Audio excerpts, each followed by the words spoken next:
Maka Nabi pun pernah marah ketika ada seorang perempuan yang dilecehkan oleh orang Yahudi di Bani Quraidah, kalau nggak Bani Qainuqa. Jadi ada seorang cewek muslimah lagi belanja di Bani Qainuqa, di pasarnya orang Yahudi. Tiba-tiba roknya diikat pakai tali, terus disangkutin di apa ya, kayak di tiang gitu. Sehingga ketika perempuan ini berjalan, auratnya kesingkap, kelihatan kakinya, kelihatan auratnya. Dia malu, nangis gitu kan. Pas dia nangis malu, dibela sama seorang laki-laki muslim, anak muda.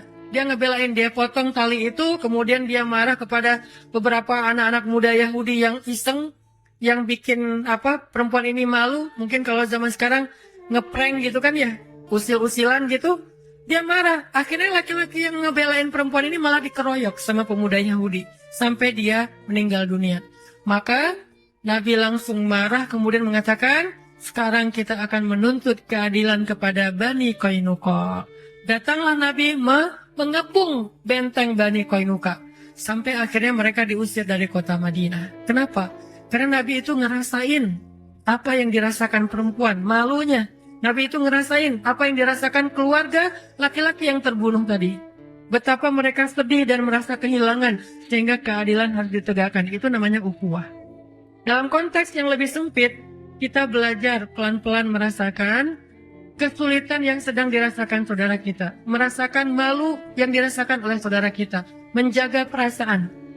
Makanya Nabi pernah menyampaikan beberapa contoh, diantaranya dalam kitab Riyadhus Shalihin itu ada tuh, larangan mempermalukan saudaranya di depan dia. Salah satu hadisnya, janganlah kalian mencela orang yang buang angin. Sampai itu dibahas dalam hadis. Janganlah kalian mencela orang yang buang angin. Kenapa kalian mencela dan mentertawakan sesuatu yang kalian lakukan juga? Jadi nggak boleh diketawain. Kenapa kok Nabi sampai menyampaikan hadis ini? Gara-gara dalam satu majelis, namanya juga orang mungkin lagi nggak enak badan kali ya. Dalam satu majelis ada seorang laki-laki, buang angin dan kedengaran. Yang lain kan jadi ketawa ya. Dan itu kan kayak otomatis gitu kan. Yang lain pada ketawa, dia malu karena kayak ya aib banget kan. Terus yang lain pada ketawa, dia malu banget. Dia kayak udah nggak tahu harus buang muka kemana gitu kan ya. Terus Nabi langsung menetralisir keadaan dengan mengatakan, janganlah kalian mencela atau mentertawakan orang yang buang angin. Kenapa kalian mentertawakan sesuatu yang kalian juga melakukannya? Artinya semua orang punya masalah yang sama, cuman mungkin ada yang nggak sengaja gitu di tempat umum dan seterusnya, sehingga nggak usah dibahas, nggak usah diketawain. Saya juga pernah kayak gitu, lagi kajian, tiba-tiba di soft paling depan ada seorang akhwat nggak sengaja buang angin dan bunyi. Sebelah-sebelahnya udah pada dengar tuh. Terus mereka kayak langsung nyari tersangka gitu kan. Mana gitu kan ya. Saya juga dengar, saya aja yang duduknya di sini tuh dengar. Apalagi yang di sebelahnya kan. Saya dengar dan saya tahu orangnya. Tapi saya nggak mau ngelihat ke arah dia. Supaya apa? Ke distract langsung. Nggak usah dibahas, nggak usah difokus, nggak usah di zoom in, nggak usah di capture ya. Udah biarin aja. Terus akhirnya saya kayak langsung ngedistract dengan kajian dengan cerita-cerita, dengan orang yang tadinya noleh-noleh gitu ngelihat siapa. Karena saya membolkan lagi, kayak dipertegas lagi kajiannya, ceritanya, nadanya dinaikin lagi dikit, akhirnya orang jadi fokus dan lupa. Dia yang tadinya hampir malu, lama-lama jadi netral dan setelah kajian udah lupa. Ini sampai segitunya diperhatikan dalam Islam, menjaga perasaan. Jangan membuat orang ilfeel, bete, dan seterusnya. Dan itu ukhuwah banget. Dan itu nggak hanya kepada orang yang soleh. Karena ukhuwah itu tidak hanya berlaku kepada orang yang sudah sama-sama ke masjid, orang yang sudah sama-sama sholat, bahkan kepada orang yang belum ke masjid, belum hijrah pun, itu tuh dijaga. Supaya apa? Jangan sampai bikin dia ilfeel dengan kebaikan, sehingga dia semakin ngegap, semakin berjarak, semakin menjauh dari kebenaran. Islam itu harus mampu Muslim itu ya'lif wa yu'laf. Orang Islam itu dia mudah merangkul dan mudah juga dirangkul. Itu orang Muslim banget tuh. Kalau sulit merangkul, sulit dirangkul. Artinya dia kayak sombong, dia tuh eksklusif, dia itu bikin jarak, ngegap banget dengan orang lain. Dia bukan ciri-ciri muslim sejati. Muslim itu ya live, wahyu lah. Dia mudah merangkul orang, yuk bareng yuk. Nggak terlalu jaim, dia juga mudah dirangkul orang. Kalau diajak orang mau, nggak terlalu ngerasa, kita kan beda, nggak kayak gitu. Dan Nabi gitu banget. Makanya Nabi itu sangat menjaga perasaan supaya terjaga ukhuwah. Pernah Nabi lagi kayak duduk bareng dengan sahabat-sahabat yang miskin lah ya. Sahabat-sahabat miskin ini kalau makan roti, rotinya tuh keras. Bahasa Arabnya qadid. Qadid itu artinya roti keras yang udah lama. Kalau pengen dimakan nggak bisa langsung dimakan, harus direndam dulu pakai air. Saking kerasnya udah kayak kerupuk gitu. Nah itu namanya qadid. Nabi duduk di antara orang-orang miskin yang lagi kayak mau makan qadid gitu. Terus pas Nabi duduk di antara mereka, mereka jadi sungkan. Aduh nggak enak nih. Masa kita mau ngasih roti kayak gini buat Nabi, buat Rasulullah. Terus gimana dong, kita nggak sanggup beli roti yang lembut. Terus Nabi tersenyum mengatakan, saya adalah anak seorang perempuan yang biasa makan qadid. Saya anak seorang perempuan, ibu saya tuh adalah pemakan qadid. Jadi kita udah biasa makan kayak gini di rumah. Maksud Nabi apa? Biar nggak ada gap antara beliau dengan orang-orang yang lagi ngajak beliau makan. Itu namanya yu'laf, mudah diajak barengan, nggak terlalu ngegap. Jalan lagi tuh Nabi bareng dengan orang miskin. Ketemu orang miskin, mereka pada sedih gitu ya. Nabi bilang, tahu nggak, orang miskin itu masuk surga 500 tahun lebih dulu daripada orang kaya. Oh gitu ya Rasul. Akhirnya mereka semangat. Bukan semangat dalam kemiskinan ya. Maksudnya semangat untuk nggak pede, nggak baperan, nggak kemudian pesimis. Nah, jadinya menjauh dari rombongan atau dari orang-orang banyak. Jadi dibangkitkan semangatnya. Ketemu sama penggembala. Nabi bilang apa? Tidaklah Allah mengutus Nabi kecuali pernah menjadi penggembala. Jadi yang penggembala juga merasa kayak pride gitu. Wah ternyata profesi kita tuh profesi para Nabi. Ketemu dengan orang kaya. Tidak ada kecemburuan kecuali kepada dua orang. Satu orang berilmu, satu lagi orang kaya yang banyak berinfak. Jadi semua orang bisa dibahagiakan hatinya oleh Nabi. Nggak ada yang ngerasa ketemu Nabi bete, itu nggak ada. Saya belum pernah mendengar cerita ada orang bete ketemu Nabi itu nggak ada. Yang ada lagi bete ketemu Nabi bahagia, itu banyak tuh. Yang tadinya bete banget di rumah, pas ketemu Nabi happy.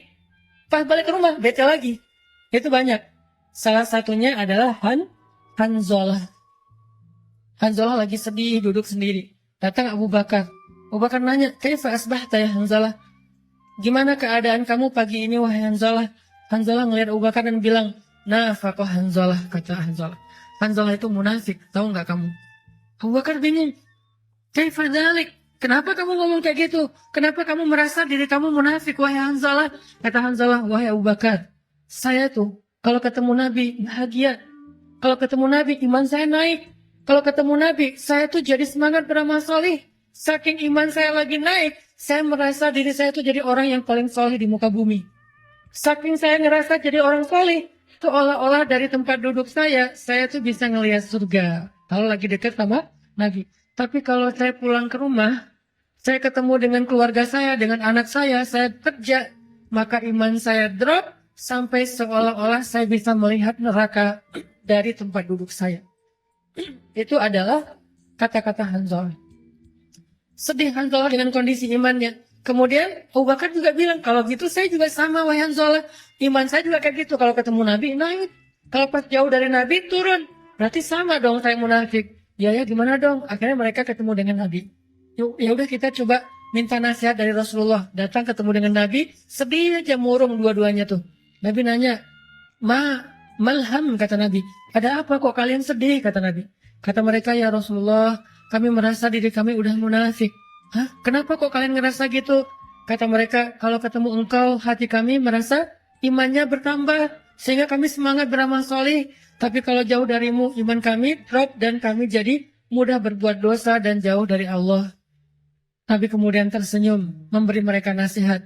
Tahu nggak? Seandainya iman kalian kondisinya stabil terus seperti kalian ketemu saya, maka kalian akan berjabat tangan dengan malaikat dan malaikat akan menemani kalian pergi kemanapun kalian pergi. malaikat akan nemenin. Tapi kata Rasul, sa'atan fasaatan. Iman itu memang kayak gitu. Ada saat waktunya turun, ada waktunya naik. Jadi Nabi itu kayak apa ya? Kayak menghibur dan mencoba untuk menguatkan mereka. Bukan malah, oh berarti emang benar sih kalian munafik. Enggak digituin sama Nabi. Dasarnya kalian emang gitu ya, kalau ketemu saya aja imannya naik. Berarti kalian nggak jujur sama Allah. Taubat kalian, istighfirullah, bertobat minta ampun sama Allah. Enggak, Nabi itu nggak gitu. Nggak dimarahin, nggak digalakin. Malah Nabi tersenyum dan bilang, sa'atan fasaatan. Memang harus ada prosesnya. Kadang iman naik, kadang iman turun. Tapi berusaha terus ya, jangan menyerah. Kayak gitu. Ini menunjukkan bahwa Nabi itu selalu bisa bikin orang happy. Itu ukhuwah. Bisa nggak kita jadi orang yang kayak gitu? Kemana kita pergi, orang di sekeliling kita itu malah jadi happy. Dan itu buat saya juga jadi kayak agenda atau PR besar buat pribadi saya. Kadang-kadang kita tuh jangankan orang lain ya, keluarga aja nggak bisa kita bikin happy terus. Malah yang lebih parah lagi, sebelum kita datang, perasaan keluarga tadi lagi happy. Begitu kita datang, bete semuanya ya. Nuntut ini, nuntut itu, nyalahin ini, nyalahin itu, kan berarti kita belum benar. Belum menjaga nih persaudaraan, belum jaga perasaan orang lain. Belum bisa ngerasain apa orang yang rasakan. Padahal Nabi sebaliknya. Kalau Nabi, orang yang benci sama beliau, ketemu beliau jatuh cinta. Orang yang benci sama beliau, orang yang bete ketemu beliau happy. Kalau kita sebaliknya, orang happy ketemu kita jadi bete. Nah ini yang kita coba belajar dari Nabi. Kok bisa Nabi orangnya tuh kok nyenengin banget gitu. Orangnya tuh asik banget. Masih ingat cerita pernikahan Nabi dengan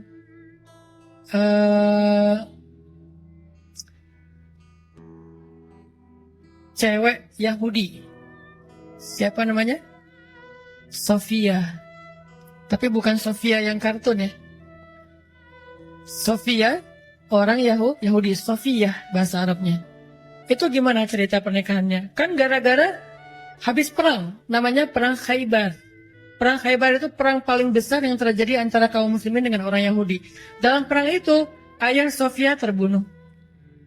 Paman Sofia terbunuh. Yang lebih sedih lagi, suami Sofia terbunuh. Dalam perang Khaybar, suaminya terbunuh. Kenapa mereka terbunuh? Karena mereka memusuhi Nabi, memerangi Nabi, terjadilah peperangan yang gak bisa dihindari. Mereka keras kepala, akhirnya dalam peperangan itu mereka terbunuh. Terbunuh dalam peperangan itu bukan kejahatan, karena itu sesuatu yang wajar. Yang kejahatan itu terbunuh di luar peperangan. Namanya berperang. Maka masa kita berperang, udahlah kita nggak usah bunuh-bunuhan, kita kayak main apa gitu, nge-game gitu kan ya, kan nggak mungkin ya, namanya juga perang. Nah terbunuhlah ayah Sofia, paman Sofia, dan suami Sofia. Sehingga Sofianya jadi tawanan perang kaum muslimin, ditaruh di sebuah tenda. Lalu datanglah Nabi ke tendanya Sofia untuk menghibur Sofia. Waktu Nabi datang ke tendanya Sofia, Sofia yang meriwayatkan cerita ini, dia sendiri yang bercerita, kata Sofia, ketika Nabi baru datang ke tenda saya, Nabi itu adalah orang yang paling saya benci di muka bumi. Jadi buat Sofia, Muhammad adalah orang yang paling dia benci di muka bumi. Gimana enggak? Gara-gara Nabi itu suaminya terbunuh. Gara-gara Nabi Muhammad, ayahnya terbunuh, pamannya terbunuh. Walaupun bukan Nabi yang membunuh, tetapi dalam peperangan itu terbunuh. Sehingga Muhammad adalah orang yang paling saya benci. Sampai dia datang menemui saya di tenda saya. Kemudian dia duduk di depan saya. Kemudian saya melihat wajahnya yang penuh dengan rasa simpatik. Nabi itu ekspresi wajahnya tuh nenangin orang. Bukan malah tengil ya. Datang-datang orang lagi sedih juga ya. Ditengilin kan makin bete kan ya. Ini enggak, wajah Nabi itu wajah kayak simpatik banget. Nabi itu paham banget kondisi Sofia. Duduk Nabi di depan Sofia. Nabi bilang gini, Sofia, maafin saya ya. Nabi minta maaf coba. Saya tahu perasaan kamu. Waktu itu saya udah mencoba untuk berdialog dengan ayah kamu, dengan paman kamu, dengan suami kamu. Tapi mereka menolak. Akhirnya peperangan gak bisa dihindari. Maaf ya. Nabi menjelaskan, meminta maaf. Menjelaskan, meminta maaf. Menjelaskan, meminta maaf. Berjam-jam. Sampai akhirnya, kata Sofia, Muhammad menjadi orang yang paling saya cintai di muka bumi. Kebayang gak hebatnya Nabi itu? Dari orang yang paling membenci beliau, jadi orang yang paling mencintai beliau. dalam hitungan sejam 2 jam, Nabi terus, bukan membujuk, bukan kayak ngelebay ya, bukan kayak ngegombal gitu, enggak. Nabi tulus, karena kalau gombal dong pasti orang enak juga kan, karena bukan dari hati kan ya. Ayah kamu tukang bengkel, standar kan ya. Itu apaan sih lo, ayah gue baik-baik aja bukan tukang bengkel. Akhirnya kayak jadi konyol, jadi nggak jelas. Nabi itu nggak kopas template-nya gombal, nggak. Dia nggak baca di googling, nggak lihat apa, nggak. Tulus aja dari hati ngomong apa yang beliau rasakan. Sehingga Nabi, kata Sofia, Nabi itu datang minta maaf, menjelaskan. Dan minta maafnya itu lembut banget sampai hati aku menjadi tenang. Kemudian aku memandang ke wajahnya dan kemudian aku mengatakan, ya Rasulullah, aku sudah maafkan. Kemudian Sofia malah curhat. Kata Sofia, ya Rasulullah, sebelum terjadi perang Khaybar, aku tuh mimpi. Apa mimpinya? Kata Rasulullah, aku bermimpi di atas kota Madinah ada rembulan jatuh ke pangkuanku. Lalu aku ceritakan mimpi ini kepada suamiku, aku ditampar oleh suamiku. Kenapa? Suaminya kan orang Yahudi dan orang Yahudi itu pintar menafsirkan mimpi. Suaminya bilang, berarti kamu punya perasaan terhadap laki-laki Madinah, yaitu Muhammad. Akhirnya aku ditampar oleh suamiku sehingga dahiku berdarah, kata Sofia. Dan sekarang aku baru sadar, ternyata rembulan itu adalah engkau ya Rasulullah. Kemudian Jibril datang, bisik ke Rasulullah, wahai Rasulullah, Allah menyuruh engkau untuk melamar Sofia. Rasulullah tadi datang bukan mau melamar loh. Jibril ada yang datang bisikin ya. Rasulullah datang tuh tulus, pengen menghibur. Tapi kata Jibril, dan itu perintah Allah, lamar Sofia. Nabi kemudian, oh gitu ya. Kan Nabi orangnya baik loh ya, nggak ada modus ya. Datang pertama baik-baik, terus ujung-ujungnya minta nikah gitu kan, enggak kayak gitu. Nabi itu nggak modus orangnya, benar-benar tulus. Tapi karena Allah dan Jibril yang nyuruh, akhirnya Nabi bilang, Sofia, aku ingin melamar kamu untuk belajar untuk menjadi pasanganku di dunia dan di surga. Sofia sebagai cewek nggak langsung jingkrak dong ya. Kan cewek itu gengsinya tinggi kan, dia jual mahal gitu. Oh, ya udah saya pikir-pikir dulu, gitu kan ya. Nggak langsung nggak gitu sih. Karena kalau mereka kayak gitu nggak ada izahnya kan, nggak ada rasa harga dirinya. Makanya buat cowok kalau misalnya digituin, bukan berarti dia nolak, dia tuh lagi kayak minta dikejar. Itu cewek banget lah. Akhirnya Sofia, ya udah saya pikir-pikir dulu. Besoknya Nabi datang lagi, Sofia sudah memberikan jawaban bahwa Sofia bersedia, maka nikahlah, jadilah Sofia salah satu di antara pendamping Nabi di dunia dan di surga. Di sini ada pelajaran penting, gimana Nabi itu orangnya empati banget dengan perasaan orang lain sampai bisa menenangkan hati orang dan akhirnya orang itu menjadi malah mencintai beliau. Dari yang membenci jadi mencintai. Dan itu bukan cuman Sofia. Ada lagi nanti cerita orang yang pengen bunuh Nabi kan.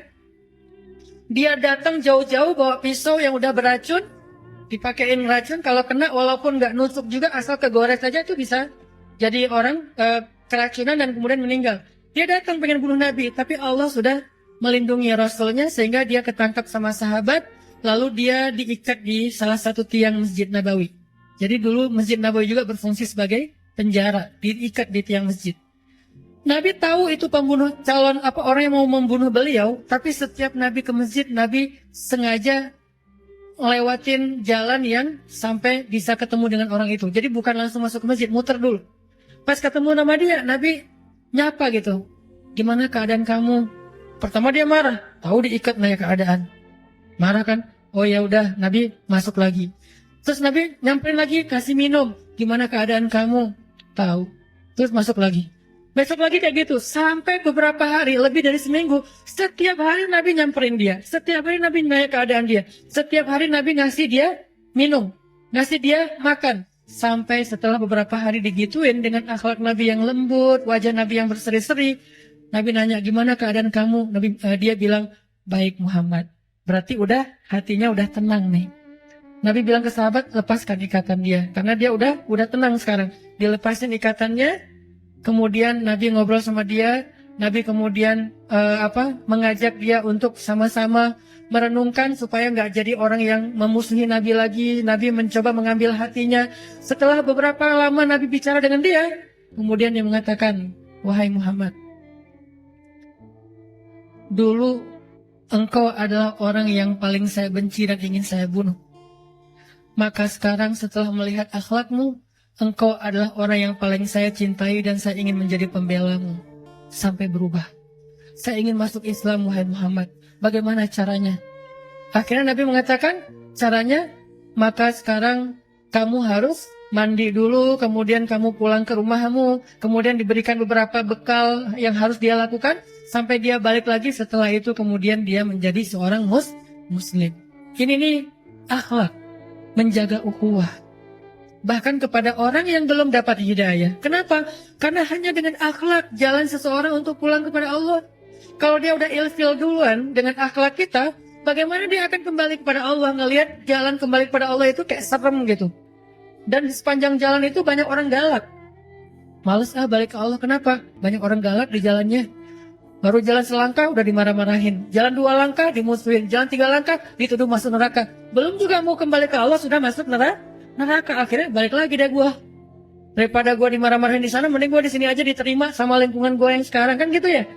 Maka ternyata salah satu rahasia dakwah Nabi, beliau itu ya'lif wa yu'laf. Beliau itu mudah merangkul orang lain dan juga mudah untuk dirangkul oleh orang lain.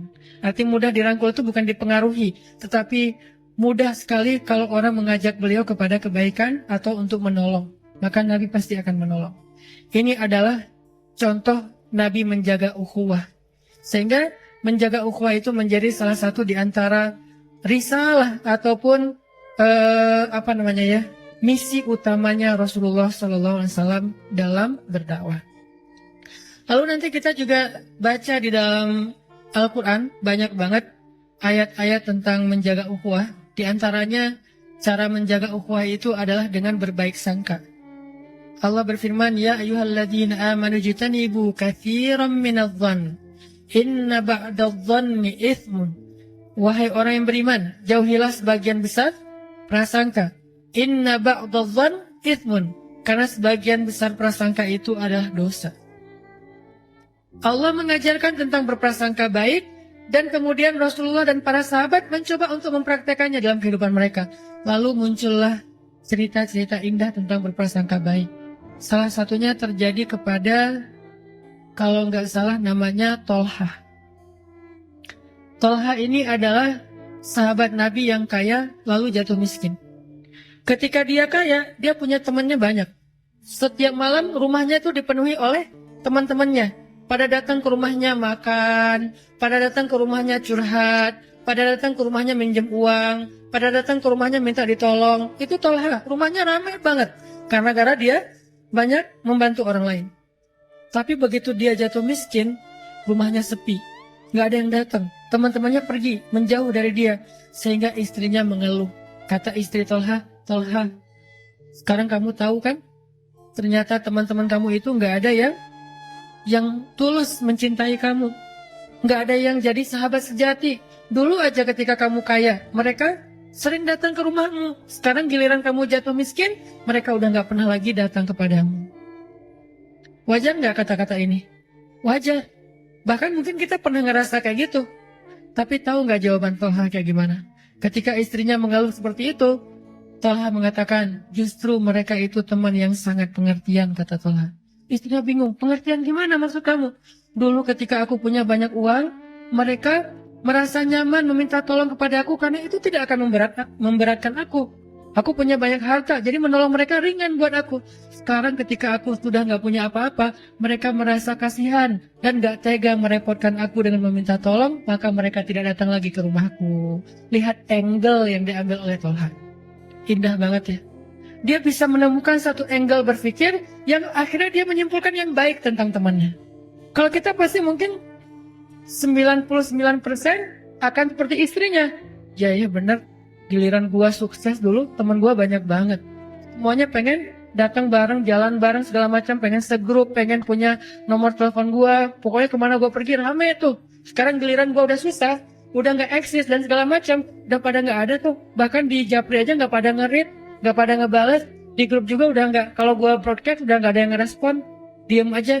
Giliran ganti topik rame, giliran gua yang share pada diam, akhirnya kita ilfil, sedih. Ya udah dah, gua live group aja gitu ya. Ini perasaan kita yang terbangun gara-gara su'uzon. Tapi emang benar Ustaz, tetap aja su'uzon. Prasangka buruk. Lebih baik kita iltamis li akhika alfa uzrin, kata ulama. Carilah untuk saudaramu 1000 alasan. Ini cara kita jaga ukhuwah. Baik soal rumah tangga, soal tetangga, soal komunitas, soal jamaah, soal masjid. Cara kita menjaga ukhuwah adalah berusaha mencari alasan yang baik tentang seseorang. Kalau kita nggak nemu, ya udah nggak usah dipikirin. Kalau kita nggak nemu, ya udah nggak usah diterusin. Udah diemin aja. Kalau kita bisa ketemu, itu lebih baik supaya kita bisa punya sebuah alasan mencintai dia. Sehingga kita nggak sempat berburuk sangka kepada dia. Itu tuh sahabat banget. Seringkali terjadi perpecahan di dalam sebuah komunitas atau jamaah atau keluarga. Itu gara-gara prasangka sebetulnya. Kita terlalu gampang menyimpulkan sesuatu yang ternyata setelah ditabayun, dia nggak gitu. Akhirnya kan jadi udah terlanjur bete ya. Udah terlanjur sakit hati. Dan itu juga udah susah recovery-nya. Maka sebelum itu maka Tolha mengajarkan kepada kita belajar untuk mencari sebuah alasan yang baik. Itu tuh Tolha. Kemudian ada lagi cerita husnuzon yang angle berbeda. Terjadi kepada keluarga Abu Ayyub. Ketika ada hoax Aisyah selingkuh dengan Sofwan. Kan di zaman Nabi dulu pernah tersebar sebuah hoax yang paling trending. Sampai di mana-mana orang bicarain itu. Punya hashtag Aisyah dan Sofwan selingkuh. Itu tuh rame banget. Dibahas di mana-mana. Di Lambe Turah dibahas. Di apa dibahas. Pokoknya rame aja tuh. Aisyah dan Sofwan titik gitu kan ya. Akhirnya dalam kondisi fitnah yang luar biasa. Kebohongan yang luar biasa. Abu Ayyub pulang ke rumahnya minta pendapat istrinya. Karena ini udah ada di semua akun. Semuanya pada nge-repost. Yang lebih berat lagi tahu nggak apa? Yang nge-repost berita bohong ini justru orang beriman. Innalladzina ja'u bil ifki usbatum minkum, kata Allah. Sesungguhnya yang menyebarkan itu kan berarti yang nge-repost. Karena kalau yang pertama nge-posting bukan menyebarkan. Sesungguhnya yang menyebarkan berita bohong itu adalah golongan kalian sendiri. Berarti kita taunya dari siapa? Dari teman kita yang kita percaya. Teman kita dari temannya yang dia percaya. Dan terus saja kayak gitu. Sehingga saking banyaknya orang beriman yang ikut nge-repost berita ini, kesannya berita ini benar. Kalau berita ini bersumbernya dari orang munafik, orang beriman tidak percaya. Tapi masalahnya ada satu orang beriman yang kecolongan, ikut nge-repost berita yang belum jelas kebenarannya, akhirnya dari satu repost ke repost yang lain, jadilah dia viral. Viral itu kalau bahasa dulu namanya mutawatir. Kalau dalam konsep hadis, namanya hadis mutawatir, diriwayatkan dari banyak jalan. Kalau dalam konsep medsos disebut dengan viral, diriwayatkan oleh banyak akun. Semuanya pakai hashtag itu, semuanya ngeposting itu, semuanya komen di situ, komennya banyak, like-nya banyak, repost-nya banyak, hashtag-nya rame. Akhirnya viral. Sampai Abu Ayyub sulit untuk tidak mempercayai berita ini. Pulanglah Abu Ayyub ke rumahnya, nanya ke istrinya, "Wah istriku, kamu udah dengar belum berita tentang Aisyah dan Sofwan?" Kata istrinya, "Udah, emangnya kenapa?" "Gak nyangka ya," kata Abu Ayyub. "Cita banget ya. Kasihan ya Rasulullah ya," gitu kan. Gak pernah kebayang ya Aisyah sama Sofwan bisa kayak gitu. Langsung istrinya kaget. Ternyata Abu Ayyub hampir percaya dengan berita bohong ini. Langsung istrinya mengatakan, "Wahai Abu Ayyub, gimana perasaan pendapat kamu kalau ada yang mengatakan saya selingkuh?" Kata Abu Ayyub, "Astagfirullahaladzim, innalillah, gak mungkin saya percaya. Kamu kan perempuan yang baik, perempuan yang beriman, perempuan yang soleh. Kamu mencintai saya, gak mungkin kamu melakukan dosa seperti itu. Kamu perempuan yang menjaga kehormatan. Saya gak mungkin percaya." Istrinya senyum. "Wahai Abu Ayyub," kata istrinya, "gimana pendapat kamu kalau ada yang mengatakan kamu selingkuh?" Abu Ayyub makin kaget. "Ma'azallah," bahasa kita, "A'udzubillah, saya laki-laki yang takut pada Allah, gak mungkin saya melakukan dosa itu. Gak mungkin kepikiran juga, kan saya juga mencintai kamu," gitu ya. Istrinya senyum. Terus istrinya bilang, "Wahai Abu Ayyub, Sesungguhnya Aisyah itu lebih solehah dari saya. Kalau menurut kamu saya aja nggak mungkin selingkuh, apalagi Aisyah. Sesungguhnya Sofwan lebih soleh daripada kamu. Kalau menurut kamu, kamu aja nggak mungkin selingkuh, apalagi Sofwan. Ini angle husnuzon paling kreatif nih. Membandingkan orang dengan diri kita. Coba kalau dosa itu, aib itu ditujukan kepada kita, kita merasa layak nggak? Nggak layak. Kalau menurut kita, kita aja nggak layak, maka orang itu lebih nggak layak lagi. Kenapa? Dia lebih soleh dari kita. Dia lebih baik dari kita. Dia lebih duluan taubat daripada kita. Dia lebih sering ke masjid daripada kita. Dia lebih sering ikut kajian daripada kita. Dia lebih menjaga harga dirinya daripada kita. Dia lebih baik bacaan Al-Qur'annya daripada kita. Cari kelebihan-kelebihan dia sampai kita merasa bahwa dia lebih daripada kita. Setelah kita menemukan bahwa dia lebih daripada kita, lalu kita simpulkan kalau saya aja nggak mungkin, apalagi dia. Ini husnuzon.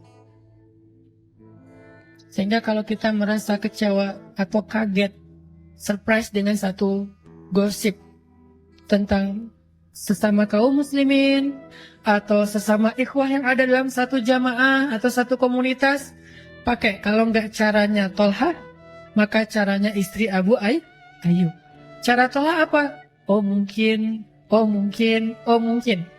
Kalau cara istri Abu Ayyub, gimana kalau saya? Kalau saya aja nggak mungkin, apalagi dia. Ini cara berhusnuzon yang diajarkan oleh para sahabat. Terus gimana yang diajarkan Nabi? Nabi pernah gini, satu malam lagi itikaf di masjid. Kebenaran waktu itu Nabi itu lagi dikunjungi oleh, ceritanya juga sama, Sofia. Sofia datang ke masjid, terus ngebawain makanan buat Nabi, sampai udah agak larut malam. Sofia ada di masjid, pas mau pulang ke rumahnya, udah kemalaman, sehingga nggak bisa pulang sendiri. Dianterinlah Sofia sama Nabi, pegangan tangan, pulang berdua. Pas sampai di sebuah gang yang agak nggak terlalu terang, remang-remang gitu, Nabi berpapasan dengan dua orang sahabat. Sahabat juga lagi lewat, Nabi lagi lewat, tapi Nabi lagi sama cewek. Ceweknya pakai cadar, dipegangin tangannya, lewat berdua tengah malam di tempat remang-remang. Sahabat yang lihat Nabi kayak gitu langsung ambil jalan yang lain, kayak menghindar gitu. Pas ngeliat, oh Nabi langsung pergi. Pas mereka pergi mengambil jalan yang lain, Nabi panggil, sini, dipanggil sama Nabi. Ada apa ya Rasulullah? Ini adalah Sofia, istri saya, kata Nabi. Lalu orang itu mengatakan, ya Rasulullah, gak mungkin kami berburuk sangka kepada engkau. Gak mungkin kami mikirin yang macam-macam kepada engkau. Kami tadi itu menghindar karena takut nanti kami merasa Rasulullah itu lagi sama siapa atau apa, maka kami pergi aja. Maka kata Nabi apa? Inna syaitan yajri majrad dam. Sesungguhnya setan itu mengalir di dalam aliran darah manusia. Itu asbabul wurud dari hadis tentang setan mengalir dalam darah manusia. Apa maksudnya? Mungkin sekarang kalian gak berpikir macam-macam, tapi nanti setan nunggu momen yang pas. Dia nunggu sekarang, oh udah lihat sekali, tapi gak jelas itu siapa gitu kan. Besok muncul gosip, Nabi kemarin sama seorang cewek. Oh pantesan muncul kata itu. Pantesan itu bisikan setan. Wasawisu syaitan alladzi waswisu fi sudurin nas, di pantesan. Yang mewaswasah, membisikkan di dalam dada manusia dengan kalimat pantesan. Jadi pantesan itu kalimat muncul gara-gara apa? Gara-gara pernah berpapasan tapi nggak jelas, lalu kayak dihindari gitu. Makanya di sini Nabi juga mengajarkan sebuah tutorial cara husnuzon itu gimana. Kalau kita ragu tentang sesuatu, perjelas. Jangan ikuti syak, jangan ikuti keraguan. Daripada kita ragu nggak jelas terus kita diam-diam aja, tapi juga bukan diam berbaik sangka, diam oke, gitu doang. Besok nggak ada kesimpulan gitu, ngegantung ya. Nah jangan biarkan sesuatu itu menggantung dalam hati kita, terus kita ngerasa ngeganjel. Nanti ketika datang kasus yang lain, ini akan jadi bahan untuk menguatkan kasus itu padahal nggak nyambung. Makanya langsung muncullah istilah tabayyun. Muncullah istilah tabayun. Daripada kita ragu, langsung aja tabayun. Oh maaf ya, kemarin aku gini gini gini gini. Oh iya, waktu itu gini ceritanya. Oh ya udah beres kan? Daripada kita diamin, nggak enak, nggak enak. Begitu nanti ada cerita lain, oh iya ya, pantesan dulu tuh pernah gini gini gini. Akhirnya saling menguatkan ya. Jadi dua berita yang tadi sama-sama setengah, ketika disatuin jadi utuh. Maka keutuhan itulah disebut dengan su'udzon, berburuk sangka. Tadi itu nggak utuh, yang satu dengarnya sekilas, yang lain dengarnya sekilas. Sekilas ini digabung jadi dua kilas ya. Akhirnya jadi utuh, makin tegas beritanya. Makanya Nabi sebelum mereka sempat ragu-ragu atau ngegantung, nggak bisa menyimpulkan apa, tapi mereka kayak ngerasa nggak nyaman aja, terus langsung menghindar. Nabi manggil, sini dulu, ini tuh Sofia, istriku, kata Nabi. Sehingga setelah Nabi tabayun kayak gitu, beres, mereka nggak sempat berburuk sangka. Ini namanya husnuzon, cara kita menjaga ukhuwah. Ada cara Tolha, ada cara istri Abu Ayyub, ada cara Rasulullah. Semua teladan itu adalah cara-cara atau tutorial berhusnuzon. Ini baru 3. Kalau kita bedah lagi, banyak lagi cerita-cerita yang lain tentang husnuzon. Yang intinya adalah jangan sampai kita merasakan sesuatu yang gak nyaman tentang saudara kita, lalu kita mengaminkan itu dengan hanya berprasangka. Itu bahaya banget. Walaupun hanya untuk diri kita sendiri. Lalu kita bicarakan dengan pasangan kita. Masing-masing punya komunitas. Pasangan kita punya komunitas grup ibu-ibu. Kita punya grup bapak-bapak. Sama-sama kemudian punya teman dekat. Teman dekat ini dibicarain. Ini gua ngomongnya ke lo doang ya, gak usah disebarkan yang lain. Iya. Ngomong aja berdua. Karena tadi satu orang kan, jadi berdua dengan istri. Istri dan suami masing-masing punya geng. Ngomong ke gengnya. Gengnya punya geng lagi kan, masing-masing punya circle ya. Akhirnya jadilah rahasia umum. Kenapa balik lagi ke orang yang pertama? Kamu dengar dari siapa? Dari pulang, ujung-ujungnya istrinya. Ini gara-gara ada satu hal yang ngegantung, nggak diberesin dari awal. Makanya ngeganjel, nanti akhirnya pecah bisul. Nanti akhirnya menemukan momentum. Nanti akhirnya jadi sesuatu yang bahkan meledak dan menjadi sesuatu yang nggak baik. Itu cara menjaga ukhuwah dengan husnuzon. Tadi juga yang pertama menjaga ukhuwah dengan mencoba menjaga perasaan dalam tindak tanduk kita, dalam bergaul. Kita coba merasakan perasaan orang lain gimana kalau digituin. Itu tuh cara menjaga ukhuwah. Yang lain, cara menjaga ukhuwah adalah dengan idfa billati hiya ahsan. فَإِذَا الَّذِي بَيْنَكَ وَبَيْنَهُ عَدَاوَةٌ كَأَنَّهُ وَلِيٌّ حَمِيمٌ. Balaslah keburukan dengan kebaikan, sehingga orang yang tadinya memusuhi kamu berubah menjadi pembela yang setia kepadamu. Ayatnya gitu.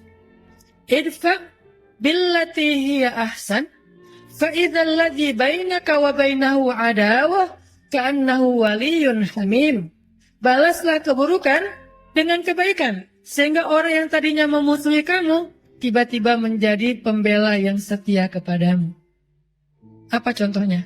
Contohnya perselisihan yang terjadi antara Abdullah bin Zubair dengan Muawiyah bin Abi Sufyan.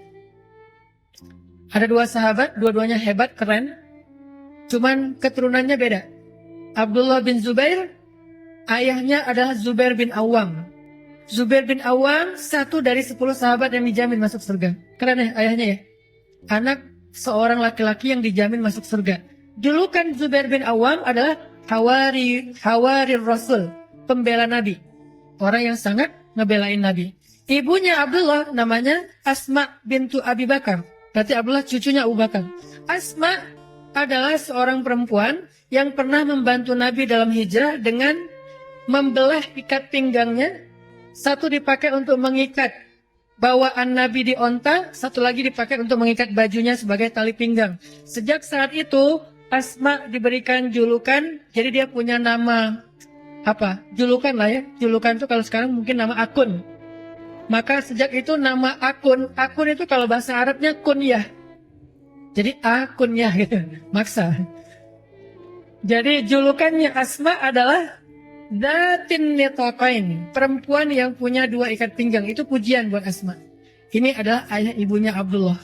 Dan tahukah kita Abdullah siapa? Abdullah adalah sahabat Nabi, bayi yang pertama lahir di kota Madinah setelah Nabi hijrah. Bayi yang pertama lahir di kota Madinah setelah Nabi hijrah. Kenapa spesial? Karena orang Yahudi itu memantra-mantrai kaum muhajirin ketika mereka hijrah. Kata orang Yahudi, siapa yang berhijrah ke kota Madinah, kami kutuk, gak akan punya keturunan. Sehingga sahabat muhajirin galau. Jangan-jangan berhasil nih mantranya Yahudi. Kan Yahudi tuh banyak main sihir ya.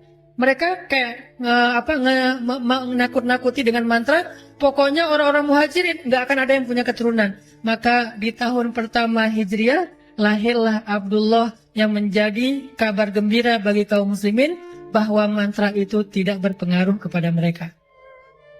Dan tahukah kita Abdullah itu siapa juga?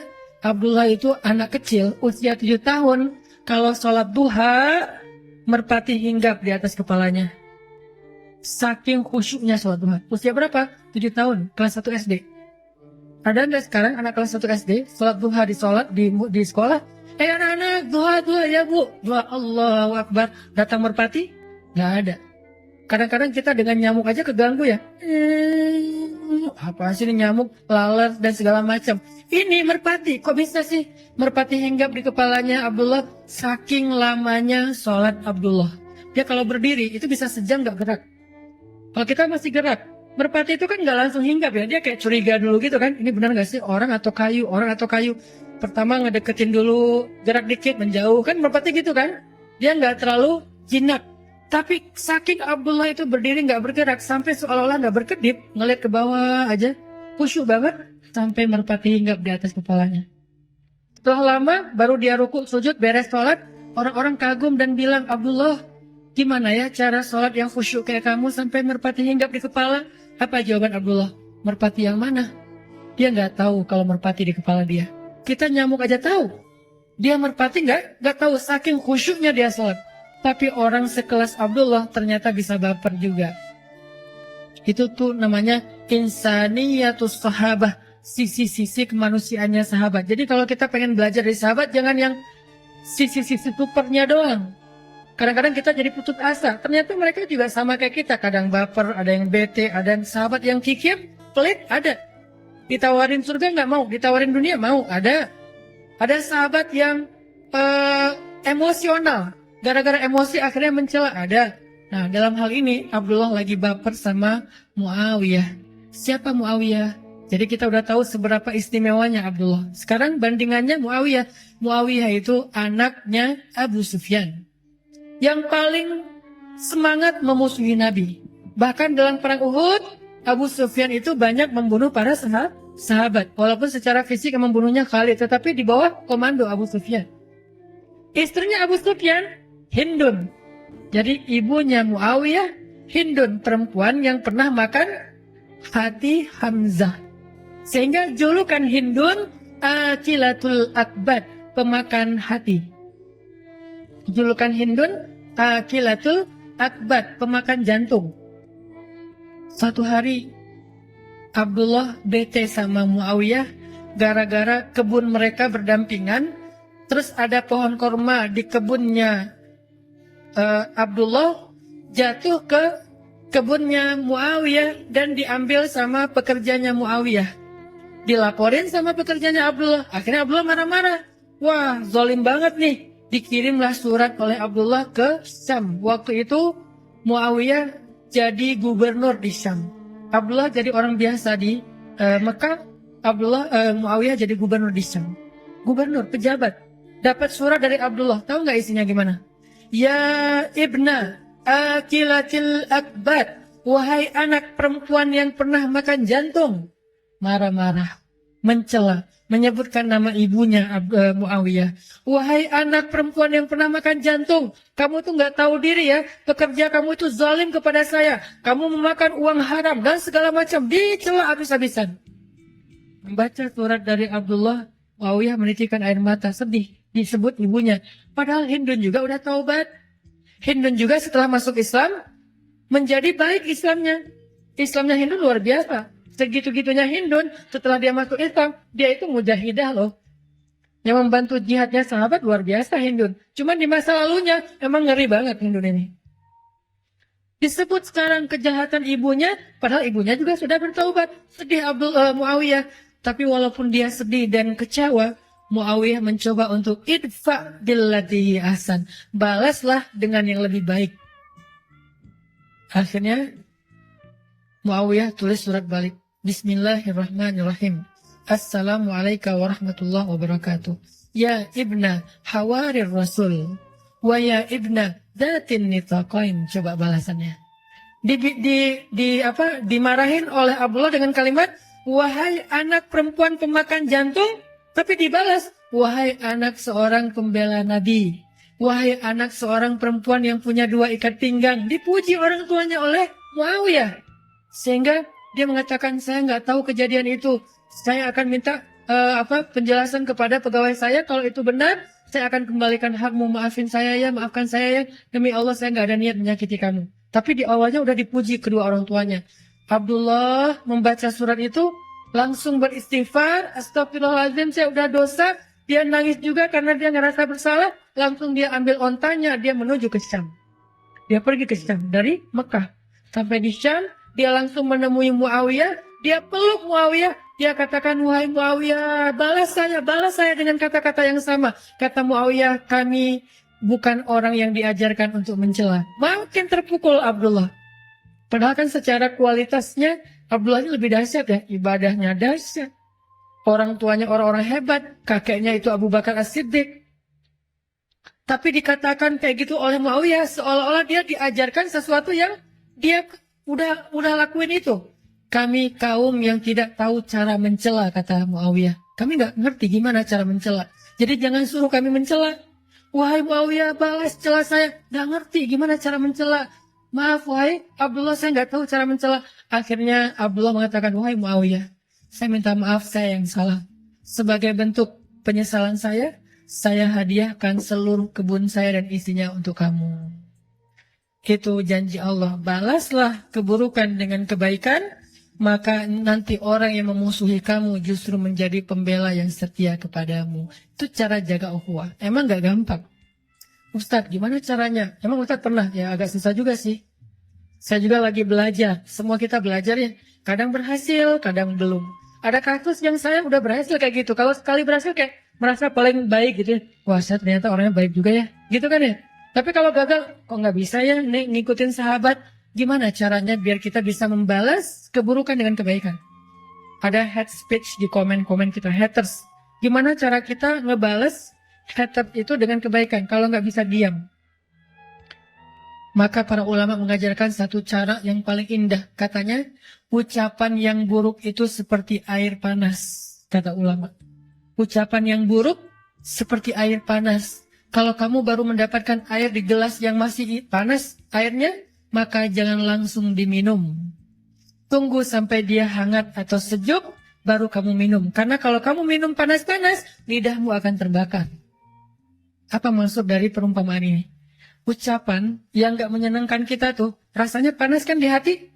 Jangan langsung dibales. Karena ketika kita membalas hal itu, pasti akan jadi kebakaran. Maka diamkan dulu kata-kata itu, ucapan itu sampai rasanya udah gak panas lagi di hati kita, baru balas. Pasti beda balasannya udah. Membalas ketika lagi panas dengan membalas besok atau lusa setelah udah agak sejuk, itu pasti beda. Itu cara Muawiyah membalas suratnya Abdullah. Pas dia baca dia sedih banget, dia kecewa banget, dia marah banget. Tapi dia diamin dulu. Selang beberapa hari dia udah tenang, dia baca lagi suratnya, dia tulis balasannya. Dan balasannya jauh lebih adem daripada yang pertama. Itu teknis banget yang diajarkan ulama. Makanya kalau kita lagi dapat semacam ucapan, capturean, kadang-kadang kan ada orang yang berada di 2 grup ya. Kebenaran grupnya udah pecah nih. Dulu mereka satu grup, tapi kebanyakan left. Maka yang left ini pengen reuni, bikin lagi grup. Akhirnya jadilah dua grup. Tapi masih ada satu orang yang dia tuh kayaknya dengan siapa aja asik gitu. Pas bikin grup ini dia diundang juga. Adalah dia di 2 grup. Nah, pas dia ada di 2 grup, dia menjadi orang yang justru kadang-kadang manas-manasin. Di grup sebelah lagi ngomongin grup sana, mereka bikin grup baru ya. Ya tuh, kayaknya pasti lagi ngomongin kita segala macam. Akhirnya rame nih. Chat ini di capture, di forward ke grup sebelah. Grup sebelah lagi ngomongin kalian loh. Aku tuh ngomong kayak gini, aku capture biar kalian tahu ya, karena aku sayang sama kalian. Gitu. Akhirnya grup sebelah rame. Nah, kalau kita dapat yang kayak gini-gini nih, capturean, forwardan. Itulah pokoknya head speech, comment haters segala macam. Jangan di replay saat itu juga. Tunggu sehari, 2 hari. Pas kita udah tenang, replay. Kalau mau di replay. Kalau nggak mau di replay, maka kata Nabi, falyakul khairan aw liyasmut. Kalau mampu nge-replay, itu terjemahan medsos terhadap hadis ini ya. Man kana yu'minu billahi wal yaumil akhir. Siapa yang beriman kepada Allah dan hari akhir di sosial media, hendaklah nge-replay yang baik-baik atau nggak usah di-replay sama sekali. Itu terjemahan kontekstual. Kalau omongan kayak gini dipotong, ini pasti jadi salah paham. Bener nih Ustaz, emang aneh.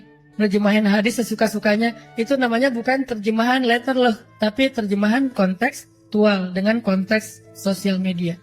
Kalau kita mampu mereplay, replay yang baik-baik.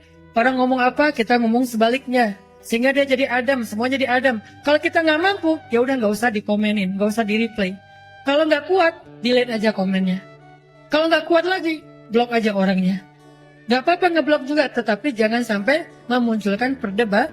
Kadang ada orang yang memang perlu diblok, soalnya itu akun memang sengaja buat komen-komen doang. Pas kita lihat akunnya follower sedikit, postingan 0 ya. Buat apa lagi kalau bukan untuk rame-ramein doang gitu, ya udah blok aja. Tapi dia pasti akan bikin akun baru. Nggak akan selesai. Karena bikin akun kan gampang, tinggal bikin email, bikin akun jadi. Masuk lagi, komen lagi. Lama-lama kalau kita diemin terus, dia capek sendiri. Tapi kita juga capek gitu dengan komen-komen kayak gitu ya. Makanya disitulah belajar. Falyakul khairan aw liyasmut. Kalau nggak bisa nge-replay dengan yang baik, maka mending kita diam. Ini cara jaga ukhuwah. Apalagi yang diajarkan Al-Quran dan Sunnah tentang menjaga ukhuwah biar nggak gampang retak. Salah satunya adalah kata para sahabat, ukhuwah itu dijaga bukan hanya dengan ketika kita nggak nyaman, tetapi juga dijaga saat kita sedang nyaman. Dengan apa? Tahadu, kata Nabi, tahabu. Saling berhadiahlah kalian, maka kalian akan saling mencintai. Tapi hadiah ini jangan selalu diterjemahin materi yang mahal, yang apa. Hadiah itu intinya adalah sesuatu yang menyenangkan. Sesuatu yang menyenangkan itu hadiah. Nggak harus selalu sesuatu yang menyenangkan itu berbentuk materi, apalagi kalau yang menyenangkan itu buat seseorang kan kadang-kadang harus yang mahal ya. Ada orang yang mungkin udah dia terbiasa dengan sesuatu, sehingga kalau kita kasih yang biasa, buat dia biasa aja. Nggak surprise, nggak sampai spesial banget. Maka jangan selalu diterjemahkan dengan materi. Kasih hadiah yang menyenangkan hati. Apa bentuknya? Kata Nabi, qaulun ma'rufun shadaqah. Ucapan yang menyenangkan hati itu adalah sedekah, hadiah. Apa ucapan yang menyenangkan hati? Memuji dia. Tapi memuji yang tidak berlebihan. Jangan puji dia dalam urusan ibadah, itu bahaya. Pujilah dia dalam urusan yang selain ibadah, supaya tidak membuat dia riya. Puji dia atau minimal hargai ucapannya, hargai perilakunya semampu kita. Atau setidaknya beri dia hadiah dengan kata-kata yang membuat dia merasa kayak diperhatikan dan seterusnya. Itu semuanya adalah cara menjaga ukhuwah. Teman-teman sekalian, pada akhirnya Allah Subhanahu wa Ta'ala menyampaikan banyak sekali ayat kepada kita untuk tetap menjaga ukhuwah ini. Salah satu yang paling jelas itu adalah firman Allah di surat Al-Hujurat, innamal mu'minuna ikhwah. Sesungguhnya orang yang beriman itu adalah bersaudara. Maka fa'aslihu baina akhawaikum. Islahlah di antara kalian yang bersaudara kalau ada pertikaian. La'allakum turhamun, supaya kalian mendapatkan rahmat. Mudah-mudahan kita termasuk orang-orang yang bisa menjaga ukhuwah dengan cara-cara tadi. Pertama, jaga perasaan. Kedua, saling berbaik sangka. Ketiga, apalagi?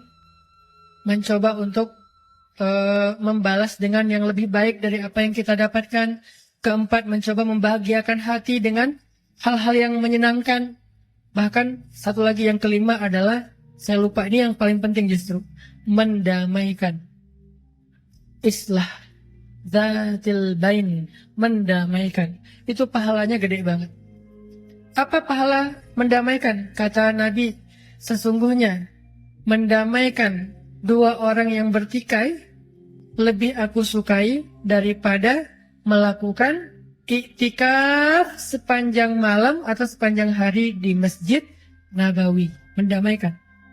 Iktikaf di Raudhah masih lebih baik mendamaikan di antara dua orang yang bertikai. Jadi kalau kita ngelihat ada dua orang yang kayak berbeda pendapat atau jadi saling baper-baperan, kita ambil jalan sebagai penengah.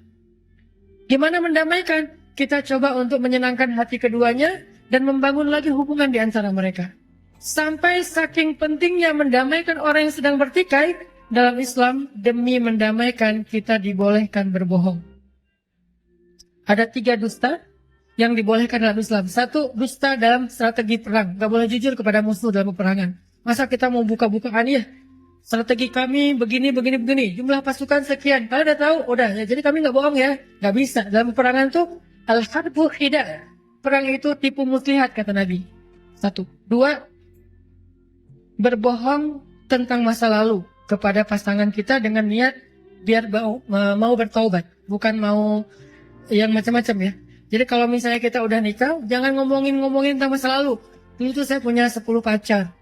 Satunya kita rata-rata pacaran sih 2 tahun. Berarti udah 20 tahun pacaran gak usah dibahas. Cukup lama juga sih kita pacaran dan lumayan akrab banget. Apa sih yang gak pernah kita lakuin bareng? Sampai gitu-gitu banget gak usah. Diamin aja. Kalau perlu kita berdusta gak pernah, gak ada apa-apa. Supaya apa? Supaya gak menyakiti pasangan. Tapi bukan mau ada macam-macam ya. 2. Yang ketiga, berbohong untuk mendamaikan dua orang yang bertikai. Itu dibolehkan. Dengan syarat tidak berlebihan dan tidak justru memunculkan masalah yang baru. Misalnya tadi di sebelah ngomongin yang ini, kita bilang enggak kok, mereka enggak lagi ngomongin kalian. Ini namanya berbohong kan? Padahal kita tahu. Supaya apa? Supaya mereka bisa berdamai. Mudah-mudahan 5 tips ini bisa menjadi cara kita untuk menjaga ukhuwah kita di musyawarah, menjaga ukhuwah kita di komunitas-komunitas kita, di masjid-masjid kita, di tetangga kita, di masyarakat kita, dan yang paling luas dan penting di sosial media kita. Barakallahu fikum.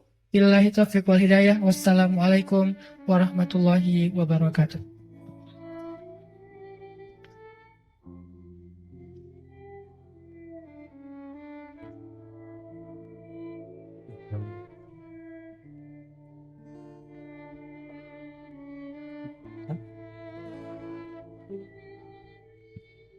Masya Allah, tabarakallah, alhamdulillah malam ini kita baru saja menyelesaikan mendengarkan kajian Ustadz Hanan Ataki. Ustadz, mungkin saya mau nanya sedikit Ustadz, gimana caranya kunyah saya bisa mutawatir di langit? Iya, benar ya Ustadz? Kunyah mutawatir.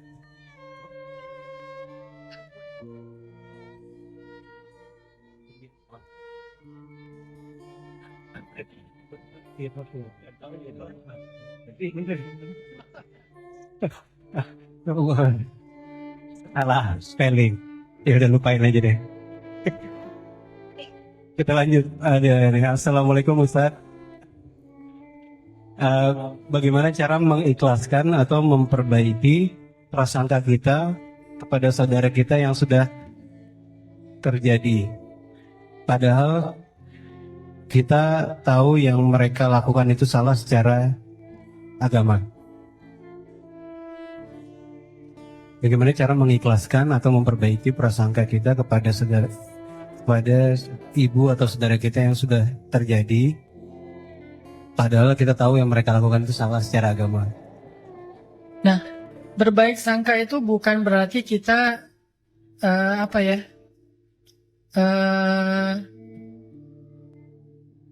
menutup mata dari sebuah kesalahan, bukan. seolah-olah nggak ada salahnya, benar semua gitu. Nggak gitu-gitu juga sih. Kita ada kaidah berpikir yang diajarkan oleh Umar bin Khattab. Kata Umar, nahnu nahkum bizzawahir. Kami berhukum dengan yang tampak. Kami berhukum dengan yang tampak. Apa maksudnya? Kami hanya menilai sesuatu yang terlihat, tidak menilai sesuatu yang tidak terlihat. Artinya kalau yang kita lihat itu emang salah, dosa, ya udah kita perbaiki. Jangan sampai kita udah ngelihat salah, dosa, kita menyimpulkannya sesuatu yang nggak terlihat. Oh nggak kok, pasti ini nggak juga sih. Pasti niatnya baik, jelas-jelas dia buat dosa, kita bilang niatnya baik. Mungkin niatnya baik, tapi tetap aja salah. Makanya kalau kita melihat kesalahan, maka tugas kita adalah mencegahnya atau memperbaikinya. Kalau belum terjadi, cegahlah kemungkaran dengan 3 cara. 1, dengan tangan, artinya dengan kekuasaan. 2, dengan lisan, artinya dengan nasihat. 3, dengan hati. Salah satunya adalah kita nggak suka minimal dengan kemungkaran itu. Dan itu selemah-lemah iman. Jadi kalau misalnya kita ngelihat keluarga kita atau sahabat kita jelas-jelas bikin dosa, maka tugas kita menasehatinya. Tapi nasihatilah dengan bil mau'izatil hasanah, dengan cara yang baik. Arti cara yang baik, kita jaga jangan sampai kita mencela, jangan sampai kita menjudge, jangan sampai kita berlaku sombong kepada dia. Nasihatnya khusus hanya masalah yang lagi kita bahas. Gak usah ngembang kemana-mana. Gak usah jadi melebar kemana-mana. Lo tuh ya, emang dari dulu gak benar. Nah, lu tuh melebar tuh. Udah aja bab itu doang yang dibahas. Itu tuh, yang ini tuh kayaknya gak pas deh. Soalnya aku pernah dengar gini. Kalau kita gak yakin dengan dalilnya, udah aja cap-cap nih, ada hadisnya kayak gini. Aku juga lagi belajar, jadi sama yuk kita belajar ini biar gak ngulangin kesalahan yang sama. Kan bisa ya? Tetap dengan mau'izatil hasanah. Jadi bukan berarti kita harus berbaik sangka bahwa itu bukan kesalahan, itu bukan dosa, itu bukan pelanggaran. Nggak gitu-gitu juga sih. Jadi tetap berbaik sangka itu urusan batin, gaib. Tapi masalah zahir ada kaidah untuk watawasau bil haq, watawasau bis sabr. Ada kaidah untuk saling menasihati dalam kebenaran dan kesabaran.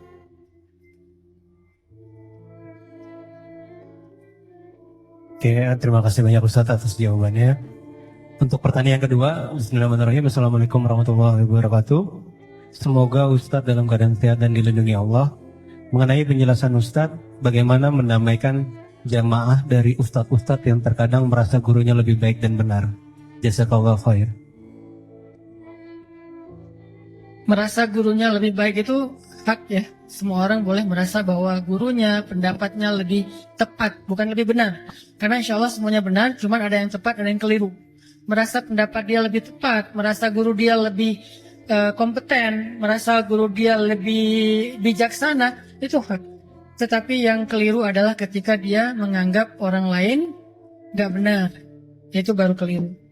Menganggap orang lain itu gak tahu, itu baru keliru. Menganggap orang lain itu gak layak, itu baru keliru. Kita boleh merasa bahwa saya belajar di Al-Azhar, saya bangga banget dengan Al-Azhar. Tapi saya nggak pernah menuduh teman-teman Jamiah Islamiyah di Madinah itu nggak belajar agama, enggak.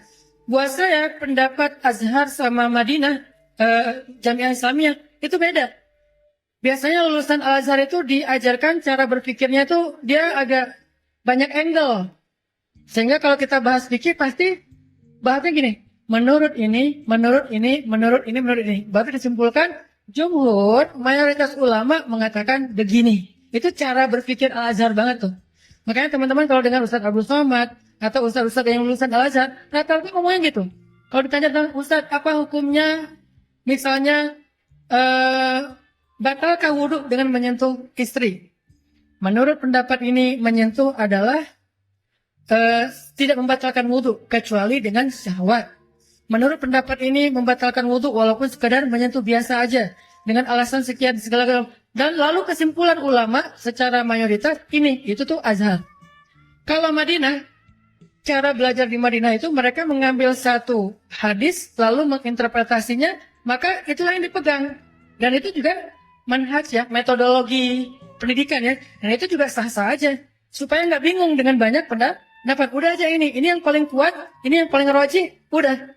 Maka kita saling menghargai. Cuman buat saya belajar di Al-Azhar, saya yakin dengan guru-guru saya pride dengan konsep berpikirnya Al-Azhar di Mesir. Tapi saya sama sekali nggak pernah merasa Madinah atau teman-teman yang belajar di tempat lain itu nggak tahu apa-apa. Mereka punya alasan, mereka punya argumentasi, tapi ini yang saya yakini, itu boleh. Makanya yang harus kita belajar itu adalah toleransi dalam mazhab. Dalam agama aja kita nggak boleh maksa ya. La ikraha fiddin, apalagi dalam mazhab. La ikraha fil mazahib, la ikraha fil fiqh. Karena memang yang namanya fikih itu adalah mazahib, pendapat yang berbeda-beda. Kenapa muncul perbedaan pendapat? Sedikit biar kita tahu kenapa kita harus menghargai pendapat orang lain.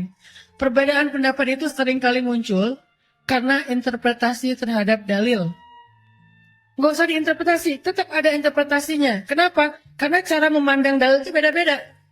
Contoh, ini yang saya sering bahas tentang kajian perbandingan mazhab. Contoh masalah isbal. Isbal itu apa? Memakai celana atau jubah di bawah mata kaki. Kalau untuk laki-laki, kalau untuk cewek kan nggak disebut isbal ya. Itu laki-laki. Sebagian pendapat mengatakan semua yang merupakan pakaian di bawah mata kaki musbil. Dan dia termasuk dosa besar, nggak masuk surga. Al-Azhar dengan interpretasi terhadap dalil, dia mengatakan isbal itu bukan soal ukuran pakaian. Inti dari isbal itu sombong. Kenapa? Dia punya argumentasi. Di zaman dulu, orang itu menyombongkan diri dengan ukuran pakaian. Orang kaya pakaiannya sampai ke bawah mata kaki, soalnya mampu membeli kain panjang. Orang miskin pakaiannya di atas mata kaki karena kainnya ngirit. Sehingga terjadilah kesenjangan sosial dari ukuran pakaian. Maka inti dari isbal itu adalah sombong. Dalam konteks zaman sekarang, sombong itu bukan lagi isbal, tapi brand. Kalau ada orang yang membanggakan status sosialnya dengan brand tertentu, pakaian, aksesoris, kendaraan, rumah, dan segala macam, berarti dia isbal. Karena sombong. Tapi kalau brand-brand itu dia pakai karena lebih kepada kenyamanan, kebutuhan, maka innamal a'malu binniyat, tergantung niatnya. Berarti dia boleh-boleh aja pakai brand itu. Kenapa? Emang brand ini bagus, kualitasnya bagus, kalau dipakai, kalau baju juga nyaman misalnya, kalau kendaraan juga safety-nya lebih terjamin daripada yang biasa misalnya. Maka nggak masalah. Tapi kalau tujuannya menunjukkan status sosial dia lebih beruntung, lebih sukses, lebih kaya, maka dia isbal. Ini namanya perbedaan pendapat. Tinggal saling menghargai. Ya, terima kasih banyak Ustadz atas penjelasannya. Ini yang terakhir ya. Ini saya pengantin baru, tapi buat saya Ustadz, buat saya. Bolehkah istri melihat isi HP suami? Bagaimana hukumnya istri minta suami sharing password HP dan sosmednya? Kira-kira kenapa ya suami tidak mau terbuka soal password? Ini serius bukan saya Ustaz. Apa hukum pakai PIN atau password? Yang lebih parah lagi pakai fingerprint ya. Atau pakai, kalau yang pakai iPhone pakai Face ID. Tidak boleh menutupi sesuatu dari pasangan. Baik istri maupun suami. Ini nggak berlaku cuma satu arah ya, dua-duanya. Suami boleh melihat handphone istrinya. Istri boleh melihat handphone suaminya. Kalau nggak ada rahasia, kenapa harus di passwordin ya? Mungkin password biar nggak dipegang sama anak. Ya udah nggak apa-apa pakai password, tapi kasih tahu, passwordnya tanggal pernikahan kita, kan gitu ya. Ya udah sama-sama tahu. Anak nggak bisa buka. Kenapa? Mungkin anak takutnya terlalu lama main handphone atau mengakses YouTube yang enggak.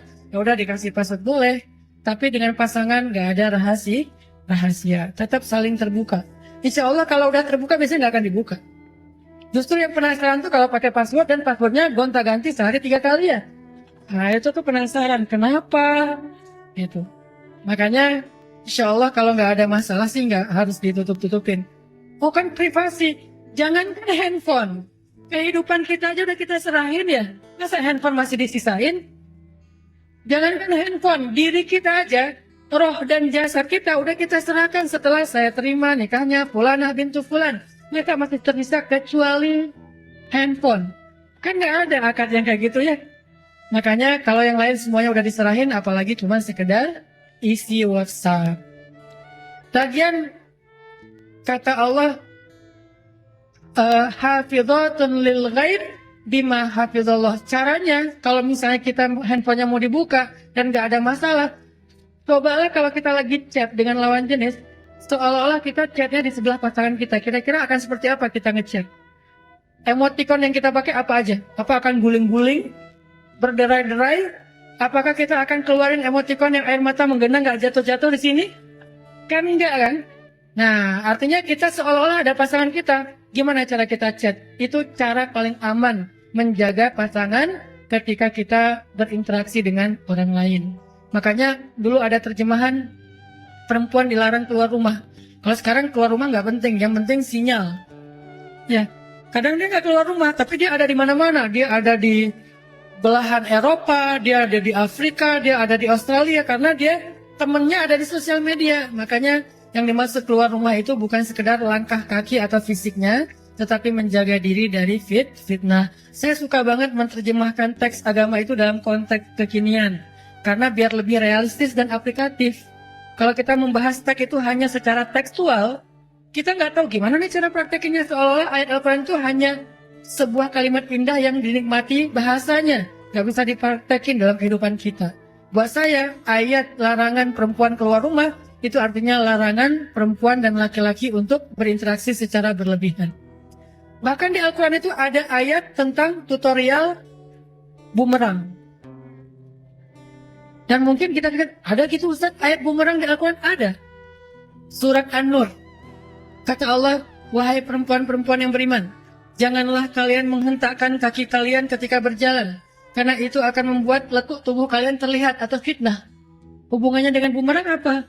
Cewek-cewek, bumerang yuk. Gitu kan? Rata-rata kan gitu kan ya? Selangkah gitu kan? Pas diposting jadi apa? Dance. Akhirnya dia jadi gitu kan ya? Nah, ternyata itu sesuatu yang menimbulkan fitnah. Pas dilihat sama cowok, bumerang lagi kayak gitu-gitu, wah lucu ya? Like, gak boleh. Risih gak sih kalian ngedance depan cowok? Ya udah nggak usah terus.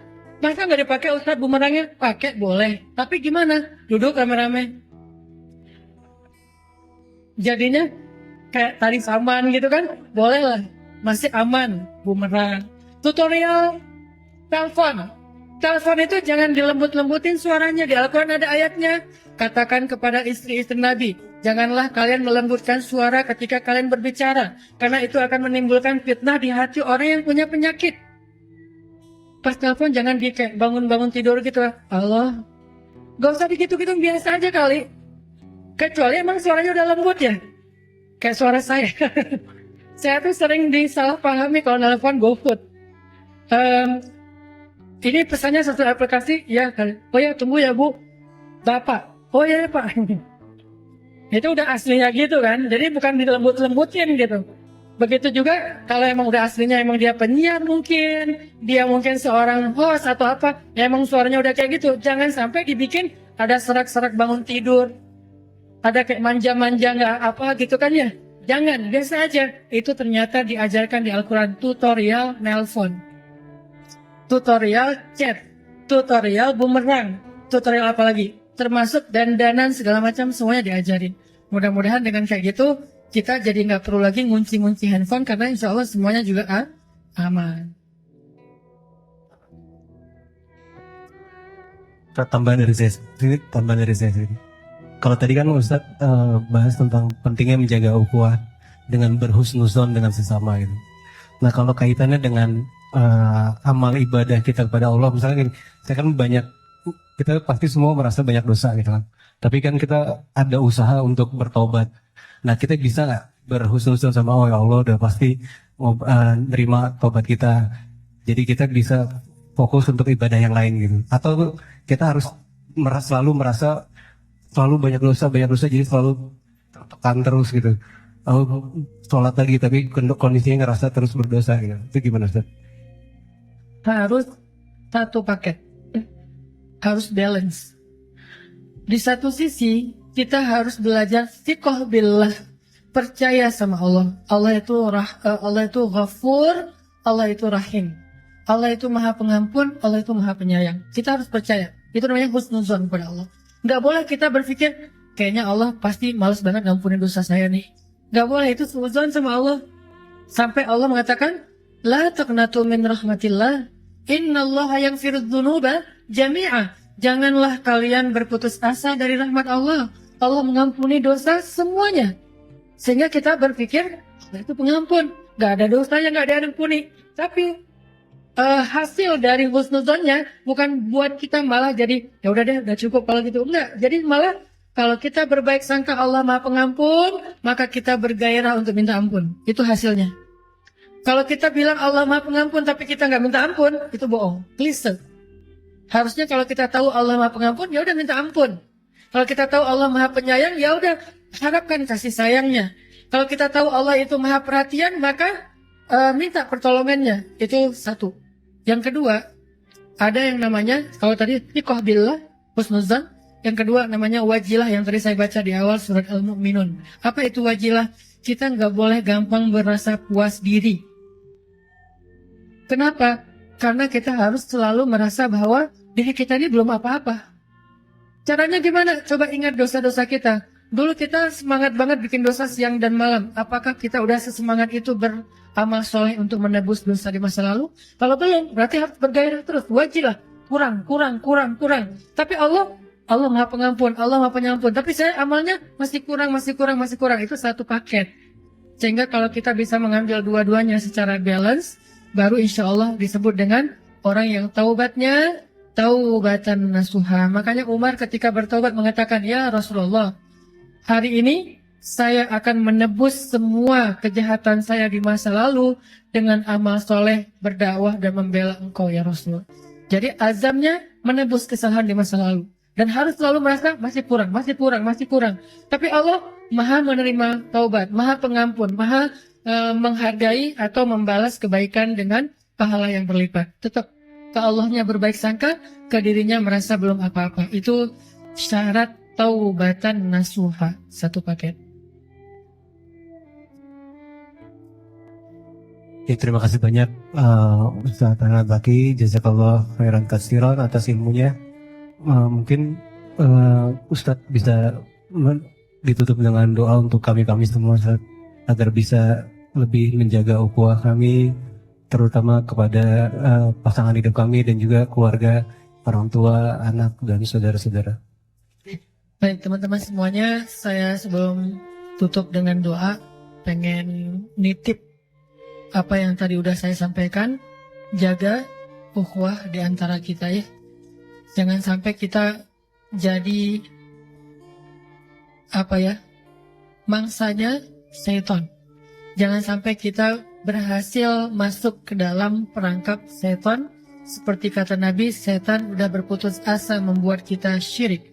Mungkin kita rajin ibadah, tapi kita memutuskan silaturahim. Mungkin kita udah rajin ke masjid, tapi di masjid kita ngambil saf yang berbeda dengan orang yang kita nggak suka kepada dia. Yang satu di pojok sana, yang satu di pojok sini.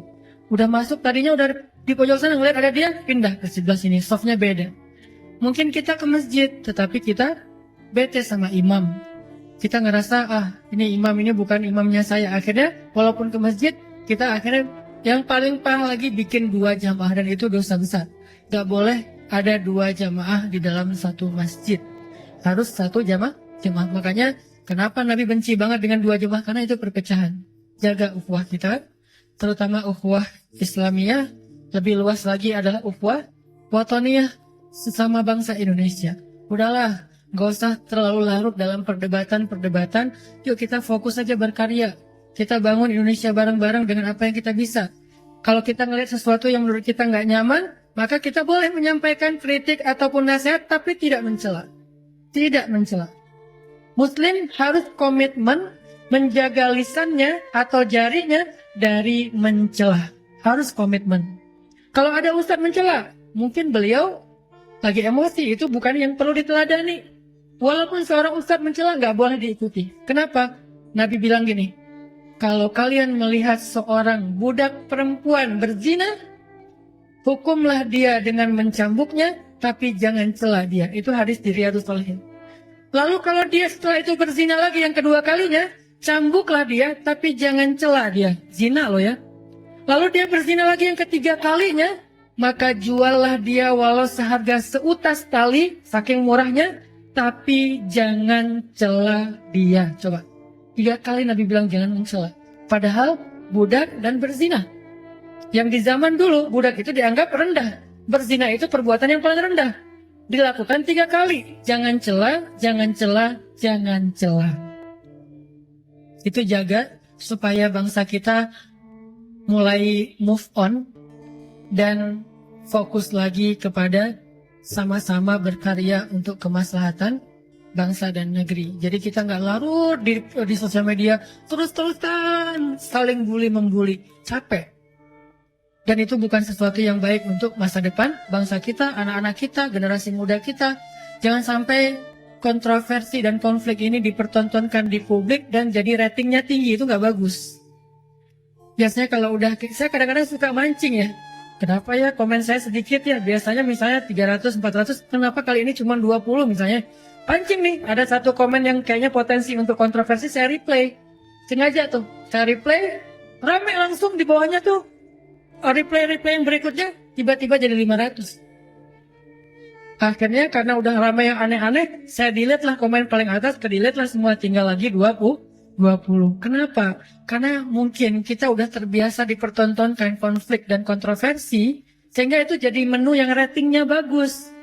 Kita nggak boleh kebawa ke situ. Itu nggak bagus buat perjalanan bangsa, nggak dewasa untuk bangsa kita, nggak maslahat untuk agama kita, dan paling nggak baik untuk jadi warisan generasi kita. Kita sebagai muslim dulu aja yang udah belajar agama, komitmen, jangan sampai mencela. Marah, udah aja marah sendiri, jangan sampai dipertontonkan. Tersinggung, oke. Karena itu manusiawi. Mengkritik, itu hak kita. Apalagi kita sesuatu yang memang kritiknya membangun, apalagi bagus banget. Menasihati, memang perintah Allah. Watawasau bil haq watawasau bis sabr. Tapi mencela, coba cari ayat, ada nggak mencela? Nggak ada ayat yang mencela. Nggak ada hadis yang mencela. Kalaupun ada istilah Abu Jahal, Allah langsung yang menurunkan istilahnya. Abu Lahab dengan kalimat tabbat, itu ayat Al-Quran. Bukan Nabi yang mengatakannya. Kenapa? Kalau Allah berhak. Allah berhak sombong. Allah berhak untuk menutup hati hambanya. Karena Allah lebih tahu tentang orang itu daripada kita. Kalau kita enggak. Mudah-mudahan dengan kayak gitu, mulai dari teman-teman yang udah ngaji ini, kita perbaiki budaya di sosial media, kita perbaiki budaya dalam komunitas, sehingga mudah-mudahan ini menjadi tren yang positif di masyarakat kita ke depan. أعوذ بالله من الشيطان الرجيم بسم الله الرحمن الرحيم الحمد لله رب العالمين الحمد لله حمدا كثيرا طيبا مباركا فيه يا ربنا لك الحمد كما ينبغي لجلال وجهك الكريم وعظيم سلطانك اللهم صل وسلم وبارك على سيدنا محمد وعلى آله وصحبه أجمعين اللهم اغفر لنا ذنوبنا اللهم اغفر لنا ذنوبنا اللهم اغفر لنا ذنوبنا ولوالدينا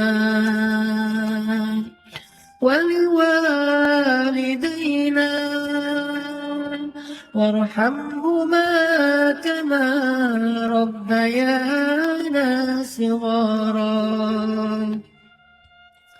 اللهم أعنا على ذكرك وشكرك وحسن عبادتك اللهم اجعل القرآن ربيع قلوبنا اللهم اشرح صدورنا بالقرآن اللهم زين أخلاقنا بالقرآن. اللهم نور حياتنا بالقرآن. اللهم اشفعنا بالقرآن. اللهم نجنا من النار بالقرآن. اللهم اجعل القرآن حجة لنا لا علينا. اللهم إنا نسألك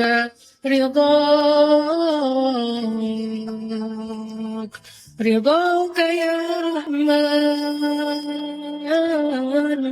رضاك يا رحيم، رضاك يا كريم، رضاك يا مجيب السائلين.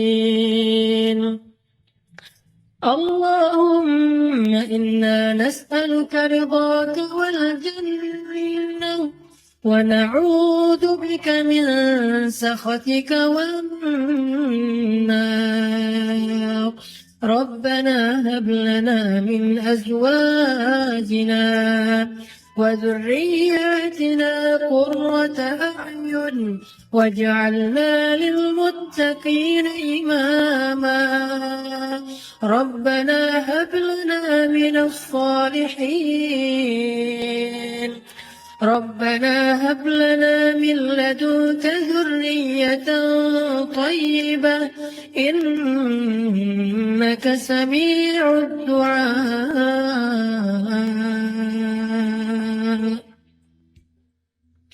Duhai Allah, kepadamu lah ya Allah kami berserah. Kepada Engkau ya Allah kami berpasrah. Sesungguhnya kami lemah sedangkan Engkau maha perkasa. Kami bodoh ya Allah sedangkan Engkau maha bijaksana. Kami sering bingung ya Allah sedangkan Engkau yang maha memberi petunjuk. Kami kotor dan banyak dosa ya Allah sedangkan Engkau maha suci. Kami tidak berdaya ya Allah sedangkan Engkau maha kuasa. Kami penuh dengan keluh kesah sedangkan Engkau maha mampu melakukan apa yang Engkau inginkan. Engkau yang berkehendak. Jika Engkau menghendaki sesuatu, Engkau katakan kun, maka dia pasti jadi seperti yang Engkau kehendaki. Kami sadar betapa kami tidak bisa apa-apa tanpa-Mu ya Allah. Kami sadar kami tidak berdaya tanpa-Mu ya Allah. Kami sadar kami pasti hilang arah tanpa bimbingan dari-Mu ya Allah. Kami sadar dan merasakan betapa kehidupan kami adalah pemeliharaan-Mu ya Allah. Engkau yang telah memberikan kami rezeki malam dan siang. Engkau yang telah memberikan kami hidup. Engkau yang telah membesarkan kami, menciptakan kami, memberikan kami pasangan dalam hidup kami, keluarga bagi kami. Segala sesuatu tentang hidup kami adalah pemeliharaan-Mu ya Allah. Maka kami berserah diri kepada-Mu. Kami serahkan segala urusan hidup kami kepada-Mu. Kami sampaikan segala keluh kesah kami kepada-Mu. Semua kami punya masalah ya Allah. Sebagian dari kami mungkin hampir berputus asa dengan masalah dan ujiannya. Berikanlah kami pertolongan-Mu ya Allah. Berikanlah kami bimbingan-Mu ya Allah. Berikanlah untuk kami keajaiban dan mukjizat-Mu ya Allah. Ya Allah, kami adalah hamba-hamba-Mu yang sedang belajar untuk bertaubat. Belajar untuk mendekat kepada-Mu setelah sekian tahun menjauh dari-Mu. Belajar memperbaiki diri setelah sekian tahun melakukan dosa dan maksiat di hadapan-Mu. Bimbinglah perjalanan hijrah kami ya Allah, agar kami sampai kepada-Mu Bimbinglah perjalanan hijrah kami ya Allah, agar kami tidak berputus asa di tengah jalan. Bimbinglah perjalanan hijrah kami ya Allah, agar kami istiqomah. Bimbinglah perjalanan hijrah kami ya Allah, agar kami sampai kepadamu dalam keadaan selamat. Ya Allah, kadang hati kami pernah merasa condong kepada dosa-dosa yang sudah coba kami tinggalkan. Maka genggamlah hati kami, jangan Engkau lepaskan genggaman-Mu ya Allah. Karena kami takut, seandainya ketika hati itu condong kepada dosa, kemudian kami memperturutkannya dengan melakukan dosa di hadapan-Mu, dan itu adalah hari terakhir kami hidup di dunia, maka kami akan mengakhiri hidup kami dengan su'ul khatimah. Kami pernah mendengar hadis Nabi yang mengatakan, seseorang yang menghabiskan hidupnya dengan berbuat baik, dengan beribadah dan beramal salih, sampai jarak dia dengan surga hanya sejengkal saja, tetapi pada akhir hayatnya dia kemudian melakukan dosa. Kemudian dia sombong, kemudian dia berputus asa terhadap ujian darimu, maka kemudian dia melakukan kesalahan yang besar, dia syirik kepadamu, akhirnya dia menjadi penghuni neraka. Tapi ada juga seorang hamba yang menghabiskan hidupnya dengan berbuat dosa, siang dan malam sampai jaraknya dengan neraka hanya sejengkal saja. Tetapi di akhir hayatnya dia bertaubat dengan taubat yang sebenar-benarnya, lalu dia menjadi penghuni surga. Wahai Allah, bimbing kami sampai akhir hayat kami. Meskipun sekarang kami sedang belajar untuk mendekat kepadamu, tetapi kami tidak ada yang tahu seperti apa akhir dari kehidupan kami. Jika takdir di akhir hayat kami itu baik, maka jagalah itu untuk kami ya Allah. Jika takdir-Mu untuk di akhir hayat kami itu buruk, maka jadikanlah dia menjadi lebih baik ya Allah. Duhai Allah, satukanlah hati di antara kaum muslimin, agar mereka menjadi bersaudara seperti Engkau persaudarakan Muhajirin dengan Ansar. Jauhkanlah kami dari perpecahan, jauhkanlah umat kami dari pertikaian, karena kesombongan antara satu dengan yang lain, karena perbedaan pandangan tentang urusan-urusan agama, jangan sampai membuat kami berpecah belah ya Allah. Hadirkan kesabaran, kelapangan dada, dan kedewasaan bagi kami dalam beragama, dalam berukhuwah, dalam bersaudara dengan saudara-saudara kami yang seiman. Jaga juga ya Allah hati kami, satukan hati kami sesama bangsa Indonesia, agar kami yang sama-sama mengaku cinta dengan Indonesia ini mampu sama-sama membangun negeri yang kami cintai ini. Karena Indonesia adalah amanah darimu. Dia bukan hanya warisan dari nenek moyang kami, tetapi adalah amanah dari langit, amanah dari Engkau, dan Engkau jadikan kami khalifah di muka bumi ini. Jangan sampai kami justru merusak negeri yang telah Engkau amanahkan kepada kami, karena pertikaian di antara kami ya Allah. Ya Allah, bimbinglah ulama-ulama kami, bantulah dakwah ulama dan guru-guru kami, agar dakwah mereka mampu memberikan kebaikan bagi umat, agar dakwah mereka mampu memanggungkan Islam di muka bumi sebagai rahmah lil alamin. Ya Allah, berikanlah petunjuk-Mu kepada pemimpin-pemimpin kami, agar mereka menjadi pemimpin yang takut kepadamu dan pemimpin yang adil kepada rakyatnya, mencintai rakyatnya seperti mencintai anak-anaknya ya Allah. Jadikanlah pemimpin-pemimpin kami bagi rakyatnya adalah seperti ayah di dalam keluarga, yang menafkahi keluarganya, yang memperhatikan kebutuhan keluarganya, yang menjadikan keluarganya sebagai kesayangan baginya di dalam hatinya. Bukan justru menyakiti keluarganya, menzalimi keluarganya, mengambil manfaat daripada keluarganya atau anak-anaknya. Jadikanlah bangsa Indonesia seperti sebuah keluarga yang sakinah, mawaddah, warahmah. Ya Rabbana, beri kami hasanah di dunia, dan beri kami hasanah di akhirat, dan hindarkanlah kami dari azab api neraka. Subhanakallahumma wa bihamdika, asyhadu an la ilaha illa anta, astaghfiruka wa atubu ilaik. Billahi taufiq wal hidayah. Wassalamualaikum warahmatullahi wabarakatuh. Orang gak bakalan kecewa kalau bersandar kepada Allah. Itu gak bakalan. Bahkan kita bisa bilang mustahil. Mustahil seseorang itu kecewa gara-gara berpegang, bersandar, menyerahkan dirinya kepada Allah. Itu mustahil. Bukan seperti itu sunnatullah. Karena siapapun yang berserah diri kepada Allah, maka dia telah berpegang kepada tali yang paling kokoh. Wa man yuslim wajhahu ila Allah wa man yuslim wajhahu ila Allah wa huwa muhsin faqad istamsaka bil urwatil wuthqa wa ila Allahi aqibatul umur. Siapa yang menyerahkan dirinya kepada Allah dan dia senantiasa berbuat baik, maka sesungguhnya dia telah berpegang kepada tali yang paling kokoh dan kepada Allah segala urusan dikembalikan. Jadi nggak ada orang yang kecewa kalau dia berpegang kepada Allah.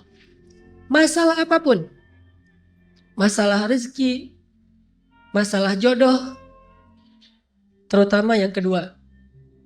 Kalau kita bergantung kepada Allah dalam urusan jodoh, maka insya Allah kita nggak akan kecewa. Mak comblang yang paling baik itu adalah Allah. Kalau mak comblangnya Ustadz, kadang-kadang ngecewain. Ustadz, ini CV saya. Oh ya, kriteria yang kamu cari seperti apa? Saya emang gak susah-susah Ustadz, standar-standar aja.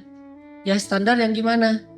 Yang tingginya 180, yang kulitnya bening, sampai kalau minum kelihatan airnya ngalir gitu, transparan. Kemudian yang hidungnya seperti pedang, yang matanya seperti bidadari. Tahu mata bidadari? Besar dan sayu, tapi nggak gelok. Nah ini kriterianya. Terus kata Ustadz, kalau yang kayak gitu Ustadz juga mau gitu ya. Akhirnya pas ketemu Ustadznya duluan yang ta'arufan. Ini kalau mak comblangnya manusia. Tapi kalau mak comblangnya Allah jauh lebih meyakinkan dan gak bakalan kecewa.